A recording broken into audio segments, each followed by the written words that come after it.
Gigs, kalian ingat nggak tanggal 2 Mei itu memperingati hari nasional apa? Yes, betul, tanggal 2 Mei diperingati sebagai Hari Pendidikan Nasional. Dan siapa aja sih tokoh pendidikan Indonesia yang berjasa yang jadi inspiring story kita kali ini? Terus apa aja yang mereka lakuin buat pendidikan Indonesia? Ya udah nggak pakai lama, ayo kita bahas.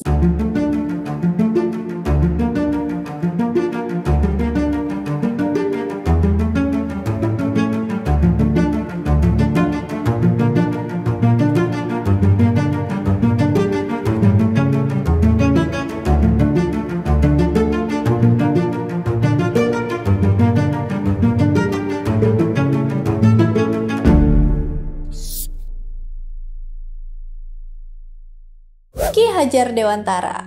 Ki Hajar Dewantara lahir dengan nama Raden Mas Suwardi Suryaningrat di Yogyakarta tanggal 2 Mei 1889. Ki Hajar Dewantara berasal dari keluarga bangsawan Jawa, makanya beliau bisa mengenyam pendidikan. FYI, zaman penjajahan Belanda dulu nggak semua pribumi bisa sekolah, cuma kalangan tertentu aja. Ki Hajar Dewantara pertama kali bersekolah di ILS, sekolah yang sama dengan Kartini.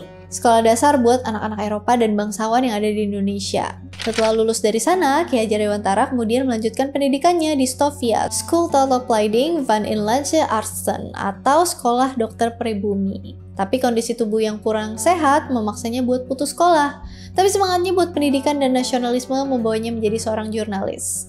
Nah, Ki Hajar Dewantara pernah kerja untuk Surat Kabar Sedio Tomo, Midden Java, The Express, Utusan India, Kaum Muda, Cahaya Timur, dan Pusara. Dia ini tergolong salah seorang penulis yang andal pada masanya. Gaya tulisannya bersifat komunikatif dengan gagasan-gagasan yang anti-kolonial. Selama menjadi jurnalis, Ki Hajar Dewantara masuk organisasi pergerakan Budi Utomo yang didirikan oleh Dr. Sutomo.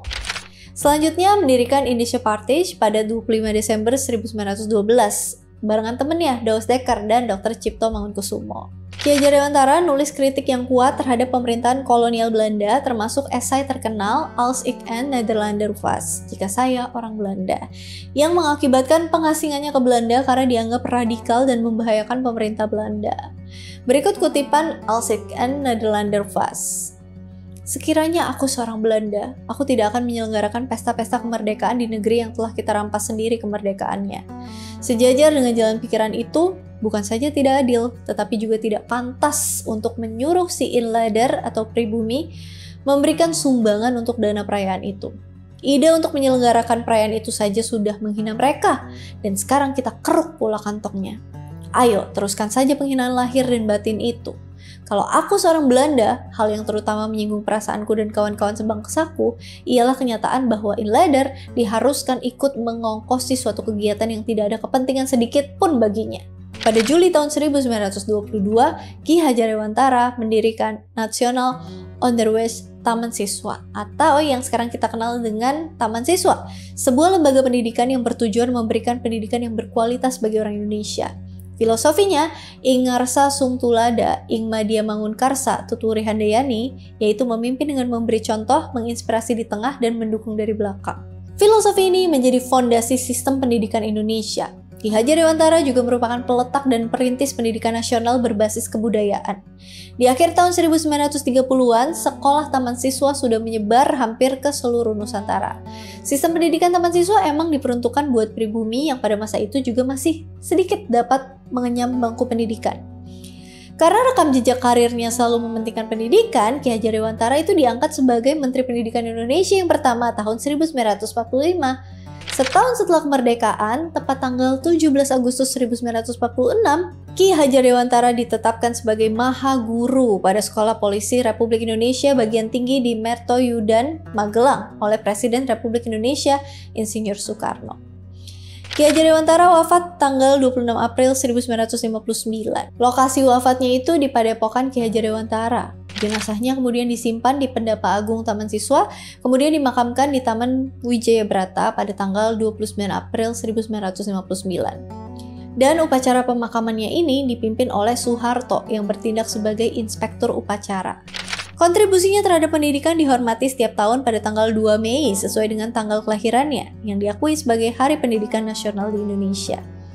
Ki Hajar Dewantara dikukuhkan sebagai pahlawan nasional yang kedua oleh Presiden Republik Indonesia Soekarno pada 28 November 1959 dan juga diberi gelar Bapak Pendidikan Nasional. Potret dirinya juga diabadikan pada uang kertas pecahan Rp20.000 edisi tahun 1998. Raden Dewi Sartika. Raden Dewi Sartika lahir di Cicalengka, Bandung, Jawa Barat tanggal 4 Desember 1884.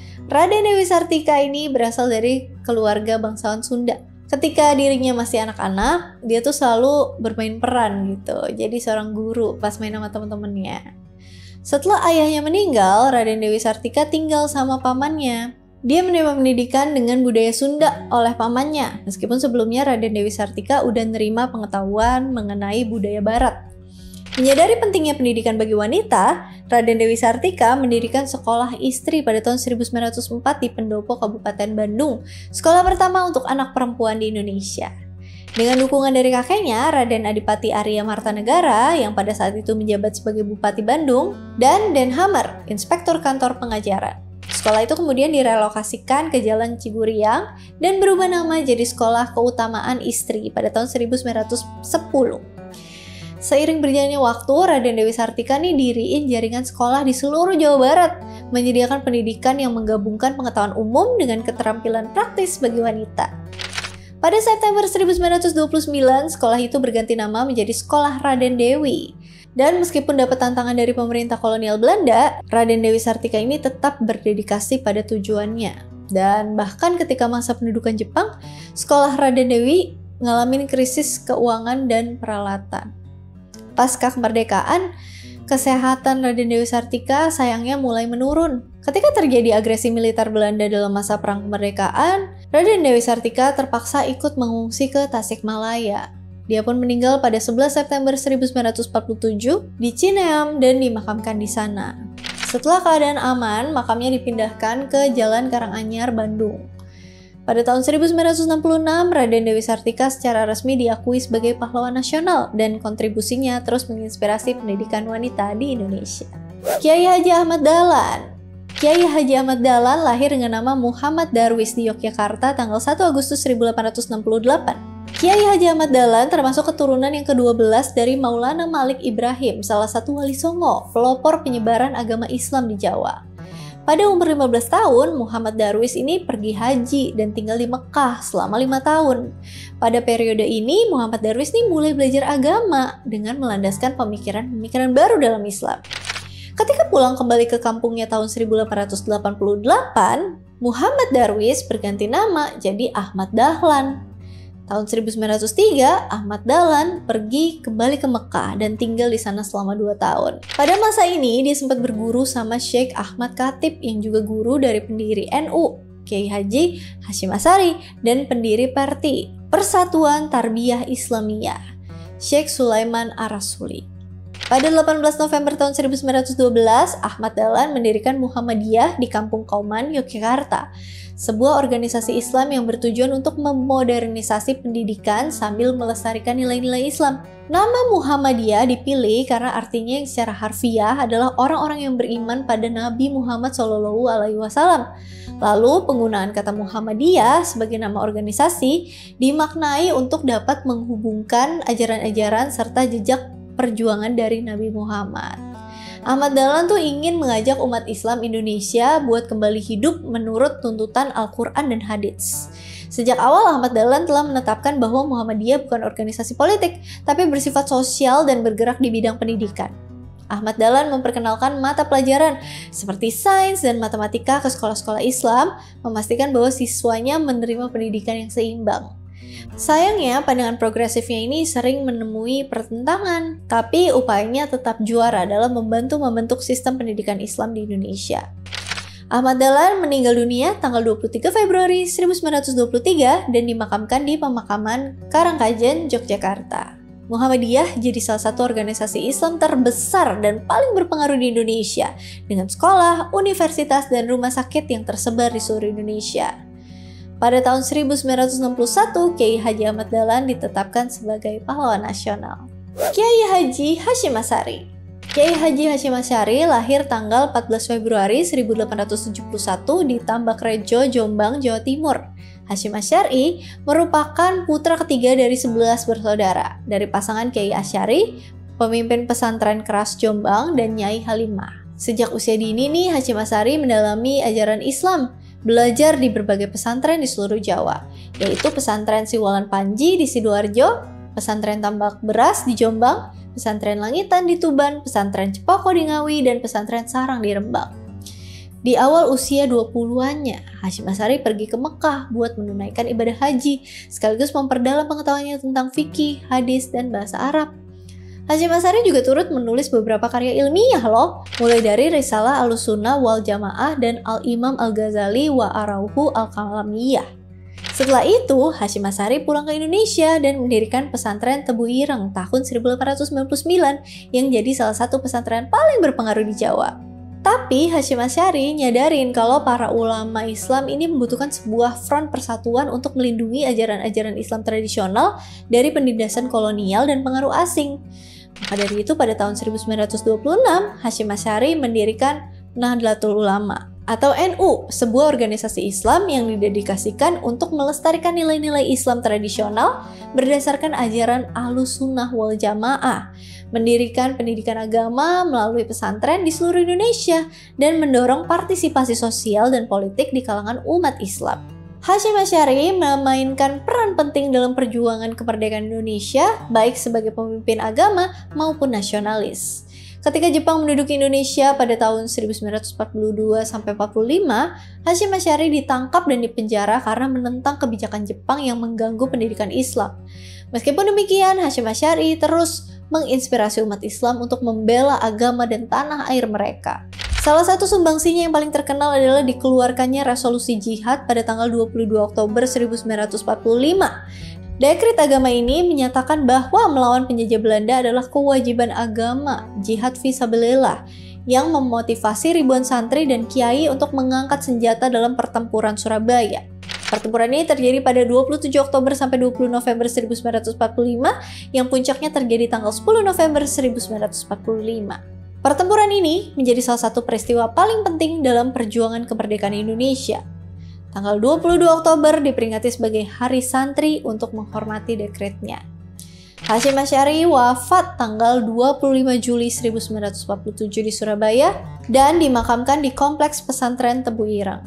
Hasyim Asy'ari dianugerahi gelar Pahlawan Nasional pada 17 November 1964. Salah satu anak Hasyim Asy'ari bernama Abdul Wahid Hasyim yang juga merupakan pahlawan nasional, perumus Piagam Jakarta, juga cucunya yakni Abdurrahman Wahid atau Gus Dur yang merupakan Presiden Republik Indonesia keempat. Dr. Sutomo. Dr. Sutomo lahir pada tanggal 30 Juli 1888 di Nganjuk, Jawa Timur pada masa penjajahan Belanda. Nama lahirnya adalah Subroto, tapi kemudian dia ubah menjadi Sutomo. Sutomo ini berasal dari keluarga Jawa yang sederhana. Dia menunjukkan bakat akademis sejak dini dan menempuh pendidikan formal pada saat sebagian besar orang Indonesia memiliki akses terbatas ke sekolah. Perjalanannya di dunia pendidikan dimulai dari Europäische Lagere School, sebuah sekolah dasar Belanda yang kemudian dilanjutin dengan masuk Stovia, Schoolopleiding van Inlandse Artsen, atau Sekolah Dokter Pribumi, sebuah sekolah kedokteran di Batavia. Jenjang pendidikannya sama nih kayak Ki Hajar Dewantara. Jangan-jangan Dr. Sutomo kakak kelasnya Ki Hajar Dewantara nih. Di Stovia, Sutomo mengenal ide-ide kebangsaan dan pentingnya pendidikan dalam memberdayakan masyarakat Indonesia. Pada tanggal 20 Mei 1908, saat menjadi masih mahasiswa Stovia, Sutomo dan rekan-rekannya mendirikan Budi Utomo, organisasi nasionalis modern pertama di Indonesia. Gerakan ini yang terinspirasi dari kebangkitan budaya Jawa dan upaya modernisasi Jepang. Tujuan Budi Utomo adalah meningkatkan pendidikan bagi penduduk asli Indonesia, terutama dalam bidang sains dan kedokteran, mendorong pertumbuhan intelektual di kalangan anak muda Indonesia, dan mengangkat budaya Jawa sambil melawan penindasan kolonial. Awalnya Budi Utomo terbatas pada kalangan elit Jawa. Sutomo meletakkan dasar bagi gerakan nasionalis di kemudian hari yang membuat tanggal 20 Mei secara resmi diakui sebagai Hari Kebangkitan Nasional di Indonesia. Setelah lulus dari Stovia tahun 1911, Sutomo bekerja sebagai dokter di berbagai daerah, termasuk Jawa dan Sumatera, di mana dia melihat sendiri buruknya layanan kesehatan dan pendidikan di kalangan penduduk asli Indonesia. Hal ini memotivasinya buat menggabungkan ilmu kedokteran dengan kegiatan sosial. Dan pada tahun 1919, Sutomo pergi ke Belanda untuk melanjutkan pendidikan spesialis kedokteran di Universitas Amsterdam. Selama kuliah, Sutomo ikut berkegiatan di Indische Vereniging atau Perhimpunan Indonesia yang merupakan perkumpulan mahasiswa Indonesia di Belanda. Melalui organisasi itu, Sutomo berkenalan dengan tokoh PI lainnya seperti Muhammad Hatta, Ahmad Subarjo, Ali Sastroamidjojo. Sutomo juga sempat dipilih menjadi Ketua Perhimpunan Indonesia periode 1921 sampai 1922. Setelah kembali lagi ke Indonesia tahun 1923, Sutomo ditugaskan menjadi dosen Sekolah Dokter NIAS, Netherlands Indische Artsen School di Surabaya. Tahun 1930, Sutomo mendirikan Persatuan Bangsa Indonesia atau PBI yang kemudian bergabung dengan Partai Indonesia Raya, Parindra, sebuah partai nasionalis yang memperjuangkan pendidikan, kemandirian ekonomi, dan pemerintahan sendiri Indonesia. Sutomo secara aktif mendukung gerakan pemuda Indonesia, jurnalisme, dan wacana politik, serta mendorong semangat persatuan nasional. Kepemimpinannya di Budi Utomo, reformasi medis, dan politik nasionalis ini membantu membentuk fase awal gerakan kemerdekaan Indonesia, menjembatani kesenjangan antara pendidikan, perawatan kesehatan, dan nasionalisme. Sayangnya, setelah sekian lama, kondisi kesehatannya ini menurun drastis dan Sutomo wafat di usia 49 tahun pada 29 Mei 1938 dan dimakamkan di area Gedung Nasional Indonesia, Bubutan, Surabaya. Sutomo ditetapkan sebagai pahlawan nasional pada 27 Desember 1961. Otto Iskandardinata. Otto Iskandardinata lahir tanggal 31 Maret 1897 di Bojong Soang, Bandung, Jawa Barat dari keluarga Sunda. Otto merupakan anak bungsu dari pasangan Raden Haji Adam Rahmat dan Siti Hidayah. Otto menempuh pendidikan dasar di Hollands Inland School, HIS, Bandung. Kemudian melanjutkan pendidikan di Kwek School Onderbo, Sekolah Guru Bagian Pertama Bandung, serta di Hogere Kwek School, Sekolah Guru Atas di Purworejo, Jawa Tengah. Setelah lulus, Otto jadi guru HIS di Banjarnegara, Jawa Tengah.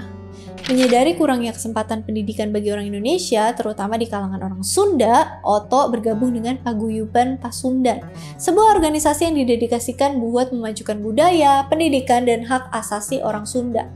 Di bawah kepemimpinannya, Paguyuban Pasundan ini berkembang pesat dan mendirikan sekolah-sekolah dan program beasiswa bagi siswa-siswa pribumi. Otto dikenal sebagai pejuang kuat pendidikan dan keadilan sosial, menggunakan posisinya buat ngelawan kebijakan-kebijakan kolonial yang diskriminatif.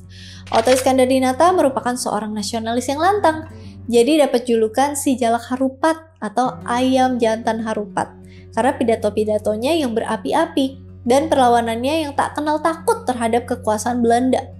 Pada tahun 1930 hingga 1941, Otto bergabung dengan Volksraad atau Dewan Rakyat, di mana dia mendorong perwakilan politik dan otonomi yang lebih besar bagi orang Indonesia.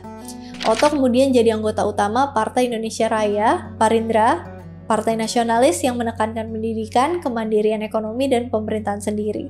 Pada masa penjajahan Jepang, Otto menjadi pemimpin Surat Kabar Cahaya. Otto kemudian jadi anggota BPUPKI dan PPKI yang dibentuk oleh pemerintah pendudukan Jepang sebagai lembaga-lembaga yang membantu persiapan kemerdekaan Indonesia. Ketika Indonesia mendeklarasikan kemerdekaan pada 17 Agustus 1945, Otto diangkat jadi Menteri Negara dalam Kabinet pertama Presiden Soekarno. Perannya ini sangat penting dalam membentuk pemerintahan yang baru dibentuk dan mengorganisasikan upaya-upaya untuk mengamankan kedaulatan Indonesia. Otto bertugas mempersiapkan terbentuknya BKR atau Badan Keamanan Rakyat dari laskar-laskar rakyat yang tersebar di seluruh Indonesia. Nah, dalam periode tugasnya terdapat ketidakpuasan pada salah satu laskar. Otto jadi korban penculikan sekelompok orang yang bernama Laskar Hitam. Dan dia kemudian hilang dan diperkirakan terbunuh di daerah Mauk, Tangerang, Banten. Otto diangkat sebagai pahlawan nasional pada tanggal 6 November 1973. Monumen Pasir Pahlawan yang berada di Lembang, Kabupaten Bandung Barat, didirikan untuk mengabadikan perjuangan Otto. Nama Otto juga diabadikan sebagai nama jalan di beberapa kota di Indonesia. Di Bandung, namanya diabadikan sebagai nama rumah sakit. Di Soreang dan julukannya si Jalak Harupat digunakan sebagai nama stadion sepak bola. Buya Hamka. Haji Abdul Malik Karim Amrullah bergelar Datuak Indomo serta populer dengan nama penanya Buya Hamka, lahir pada 17 Februari 1908 di Agam, Sumatera Barat. Ayahnya, Dr. Abdul Karim Amrullah, adalah seorang reformis terkemuka dalam gerakan kaum muda yang berupaya memodernisasi ajaran Islam dan menentang keyakinan tradisionalis. Pada usia 16 tahun, Hamka pergi ke Mekah, di mana dia mempelajari Islam dan mengamati gerakan politik dan intelektual pada masa itu. Perjalanannya ke Mekah semakin memperluas perspektifnya tentang modernisme dan nasionalisme Islam. Kembali ke tanah air, Hamka kerja sebagai wartawan sambil jadi guru agama di Delhi. Habis nikah, Hamka balik ke Medan dan mimpin Pedoman Masyarakat, sebuah majalah keagamaan. Semasa itu Hamka nulis beberapa buku, yaitu Di Bawah Lindungan Ka'bah dan Tenggelamnya Kapal Van der Weyck. Nama Hamka melambung nih sebagai sastrawan. Kalian udah ada yang nonton belum yang Tenggelamnya Kapal Van der Weyck? Kalau aku sih udah. Hayati lelah. Selama Revolusi Fisik Indonesia, Hamka bergerilya di Sumatera Barat bersama Barisan Pegawai Negeri dan Kota (BPNK) menggalang persatuan rakyat menentang kembalinya Belanda. Dalam pemilihan umum tahun 1955, Hamka terpilih duduk di Konstituante mewakili Masyumi, Majelis Syuro Muslimin Indonesia, sebuah partai politik yang berupaya memasukkan nilai-nilai Islam ke dalam pemerintahan. Hamka terlibat dalam perumusan kembali dasar negara. Sikap politik Masyumi menentang komunisme dan anti-demokrasi terpimpin mempengaruhi hubungan Hamka dengan Presiden Soekarno. Selama ketegangan itu, tahun 1956, Hamka membangun sebuah rumah di Jalan Raden Fatah Ketiga, Kebayoran Baru, Jakarta Selatan. Di depan rumahnya direncanakan akan dibangun sebuah masjid yang digagas oleh tokoh-tokoh Masyumi, tapi panitia pembangunan belum mendapatkan tokoh yang tepat buat menjadi penanggung jawab dan imam masjid itu. Pada akhirnya, Hamka jadi penanggung jawab dan imam masjid itu. Hamka juga menyarankan supaya bangunannya disertai dengan ruang kantor, ruang pertemuan, dan ruang perkuliahan yang bisa dipakai buat kegiatan-kegiatan dakwah, pendidikan, dan kegiatan sosial lainnya. Kalian tahu nggak gigs masjid apa? Masjid Agung Al-Azhar, sampai sekarang masih ada. Kapan-kapan kalian boleh mampir ke sana. Ketegangan politik masih berlanjut pas Soekarno membubarkan Masyumi sesuai dekret Presiden 5 Juli 1959. Hamka pun menerbitkan majalah Panji Masyarakat yang berumur singkat karena dilarang penerbitan dan peredaran oleh Soekarno. Setelah menampilkan tulisan Muhammad Hatta yang berjudul Demokrasi Kita yang mengkritik pemerintahan Soekarno. Seiring meluasnya pengaruh komunisme di Indonesia, Hamka diserang oleh organisasi kebudayaan Lekra yang dipimpin oleh DNID. Lekra menuduh novel Hamka berjudul Tenggelamnya Kapal Van der Weyck ini adalah jiplakan dari karya pengarang Prancis Alphonse Karr yang berjudul Sous le Tille. Tanggal 27 Januari 1964, setelah Masyumi dibubarkan paksa akibat adanya para anggota partai yang ditangkap di pemberontakan PRRI, Hamka dan para anggota senior Masyumi dipenjara karena dianggap terlibat dalam pemberontakan. Hamka pun ditahan di Sukabumi. Karena jatuh sakit, Hamka dipindahkan dari tahanan ke RS Persahabatan. Dan selama masa itu, Hamka menyelesaikan karyanya yang lain, Tafsir Al-Azhar, tafsir Al-Quran yang paling terkenal. Hamka bebas pada Mei 1966 menjelang berakhirnya kekuasaan Soekarno. Ketika Soekarno wafat tanggal 21 Juni 1970, Hamka menjadi imam sholat jenazah Soekarno sesuai wasiat terakhir Soekarno menjelang kematiannya. Mereka yang dulu bersahabat tapi sempat berjauhan karena berbeda pandangan politik, pada akhirnya disatukan lagi dengan hati besar dan keikhlasan Hamka yang mau menjadi imam sholat jenazah Soekarno, orang yang pernah memenjarakannya. Selama masa Orde Baru, Hamka banyak mengisi waktunya dengan dakwah di Masjid Agung Al-Azhar, juga berceramah di Radio Republik Indonesia, dan juga Televisi Republik Indonesia. Ketika pemerintah ngusulin pembentukan Majelis Ulama Indonesia (MUI) tahun 1975, Hamka terpilih menjadi ketua pertama MUI. Tapi Hamka memilih mundur dari jabatannya pada 19 Mei 1981 karena tekanan Menteri Agama Alamsyah Ratu Perwira Negara untuk menarik fatwa haram MUI atas perayaan Natal bersama bagi umat Muslim. Hamka meninggal dunia pada hari Jumat 24 Juli 1981 dalam usia 73 tahun. Jenazahnya disemayamkan di rumahnya di Jalan Raden Fatah 3 dan dimakamkan di TPU Tanah Kusir, Jakarta. Pemerintah memberikan bintang Mahaputra Utama secara anumerta kepada Hamka. Sejak 2011, Hamka ditetapkan sebagai Pahlawan Nasional Indonesia. Namanya diabadikan buat perguruan tinggi Islam di Jakarta milik Muhammadiyah, yaitu Universitas Muhammadiyah Hamka. Hamka bukan hanya seorang ulama Islam, tapi juga seorang filsuf, penulis, dan pembela reformasi Islam. Pengaruhnya yang mendalam pada sastra, politik, dan pemikiran Islam Indonesia terus membentuk bangsa ini hingga saat ini. R.A. Kartini. Yang terakhir adalah R.A. Kartini, tapi ini udah pernah aku bahas secara detail, kalian bisa nonton aja di situ.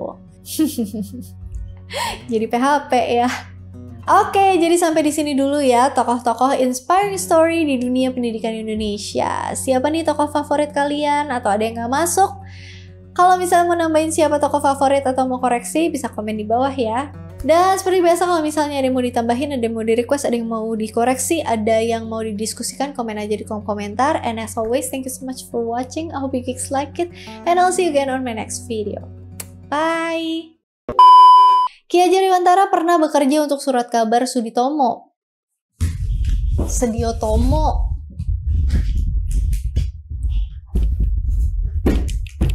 Ki Hajar Dewantara nulis kritik yang kuat. Ki Hajar Dewantara, filosofi ini menjadi fondasi sistem pendidikan dan juga dibeli ya tuh. Oto merupakan anak bungsu dari pasangan Raden Haji Atu bersama Barisan Pengawal Negeri dan Kota BPNK. Bersama